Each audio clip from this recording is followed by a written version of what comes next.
Goa Organics వారి skin care, hair care, wellness products కోసం AP, తెలంగాణలో డిస్ట్రిబ్యూటర్లు కావాలన్న వివరాలకు స్క్రీన్ పైన ఉన్న నెంబర్కి కాల్ చేయండి. వేసవి సెలవుల్లో సరదాగా వెళ్లి సినిమా చూడాలనుకుంటున్నారా? అయితే మీకు షాక్ తగిలినట్టే. తెలంగాణలో 2 వారాల పాటు సినిమాలు బంద్ కానున్నాయి. సింగిల్ స్క్రీన్ థియేటర్లలో ప్రదర్శనలు ఆగిపోనున్నాయి.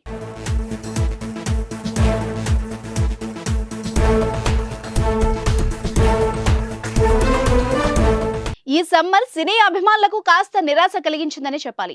పెద్ద హీరోల సినిమాలు విడుదల కాకపోవడం, చిన్న సినిమాల్లో పసలేకపోవడంతో అభిమానులు థియేటర్ల వైపు కన్నెత్తి చూడలేదు. మరోవైపు ఎన్నికలు, ఐపీఎల్, భారీగా ఎండలు కూడా ఉండడంతో ఆడియన్స్ థియేటర్స్ కు రాలేదు. ఈ ఎఫెక్ట్ సినీ పరిశ్రమపై భారీగానే పడింది. ముఖ్యంగా సింగిల్ స్క్రీన్ థియేటర్స్ భారీ నష్టాల్ని చూశాయి. ఆడియన్స్ ఇచ్చే టికెట్ల డబ్బులతో కరెంటు రెంట్లకు కూడా సరిపోవడం లేదని సమాచారం. దీంతో ఆర్థిక ఇబ్బందుల వల్ల స్వచ్ఛందంగా ప్రదర్శనలు 2 వారాల పాటు సినిమాల్ని నిలిపివేస్తున్నారు. సింగిల్ స్క్రీన్ థియేటర్స్ లో ఆక్యుపెన్సీ తక్కువగా ఉండడం వల్లే సినిమా ప్రదర్శనలు ఆపాలని నిర్ణయించినట్టు యాజమాన్యాలు వెల్లడించాయి. నిర్మాతలు ప్రోత్సహించి థియేటర్ అద్దెలు పెంచాలని కోరాయి.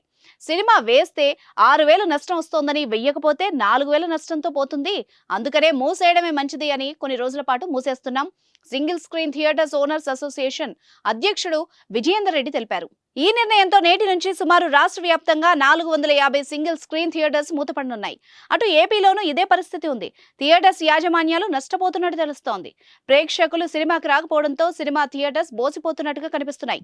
ఇప్పటికే చాలా థియేటర్స్ మూసేసినట్టు సమాచారం అందుతోంది.